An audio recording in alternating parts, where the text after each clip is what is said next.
Hi hello नमस्कार. मी शोभा आजच्या नवीन व्लॉगमध्ये तुमचे स्वागत करत आहे. दरवर्षी महाशिवरात्रीला खोळशीमध्ये यात्रा असते. यात्रेला जाण्यासाठी सकाळचेच आम्ही 6:45 वाजता आवरून मी, वैष्णवी, आई आणि मोठी आई यात्रेला जाण्यासाठी निघालो. दरवर्षी महाशिवरात्रीला खोळशी या गावामध्ये सकाळच्या वेळेला ही यात्रा भरते. सकाळच्या वेळेला 2 तासामध्ये यात्रेमध्ये खूप गर्दी असते. माझी मोठी आई म्हणजेच माझी आजी म्हणजेच वैष्णवीची पणजी तिचे माहेर असल्यामुळे ती न चुकता दरवर्षी या यात्रेला येत असते. मीही जेव्हा माहेरामध्ये असते मला जेव्हा यायला भेटेल तेव्हा मी यात्रेला येत असते. खोळशी गावातील माणकेश्वर मंदिरामधील ही यात्रा सकाळची असल्यामुळे आम्ही सकाळचे आई, मोठी आई, मी आणि वैष्णवी आम्ही सकाळचे 6:45 वाजताच आवरून घरातून यात्रेसाठी आलेलो. देवाच्या काठीला आईच्या मनात आले होते की गज बांधायचा आणि तोरण बांधायचे.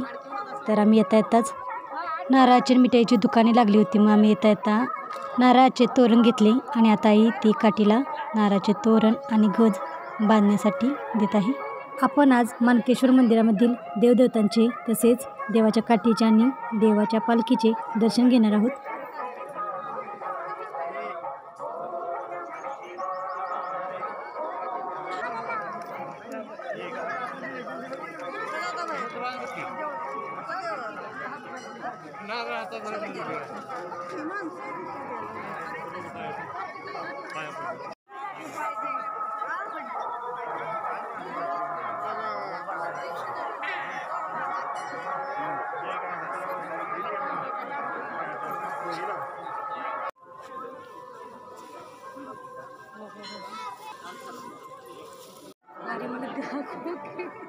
देवाची काठी उचलण्याचा मान यांच्याकडे असतो. यांचे दर्शन घेऊन आपण मंदिरातील देवतांचे दर्शन घेणार आहोत.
यात्रा असल्यामुळे मिठाईचे तसेच लहान मुलांच्या खेळणीचे, नारळ, पेढे, प्रसाद, आईस्क्रीम अशी खूप विविध दुकाने पाहायला मिळतात.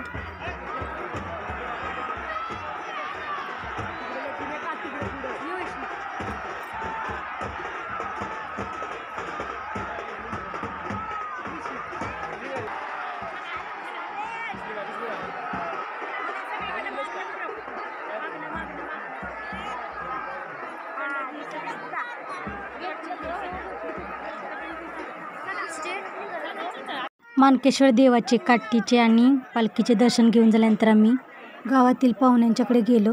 महाशिवरात्रीचे उपवास असल्यामुळे प्रत्येकाच्या घरात राजगिराचे लाडू, शाबूची खिचडी, फळे, शाबूचे उपवासाचे वडे केलेले होते. मग फराळ करून आम्ही गप्पा मारल्या. नंतर आम्ही घरी आलो. तर यात्रेतील हा छोटासा व्लॉग तुम्हाला कसा वाटला कमेंट करून जरूर सांगा. आणि अजून चॅनेलला सबस्क्राईब केलं नसेल तर चॅनेलला सबस्क्राईब करा आणि शेजारील बेल आयकॉन क्लिक करायला विसरू नका, म्हणजे मी पाठवलेली नोटिफिकेशन तुम्हाला वेळेवरती पोहोचत राहील. व्लॉग कसा वाटला ते कमेंट करून जरूर सांगा. आणि वेळात वेळ काढून व्लॉग पूर्ण बघितल्याबद्दल धन्यवाद.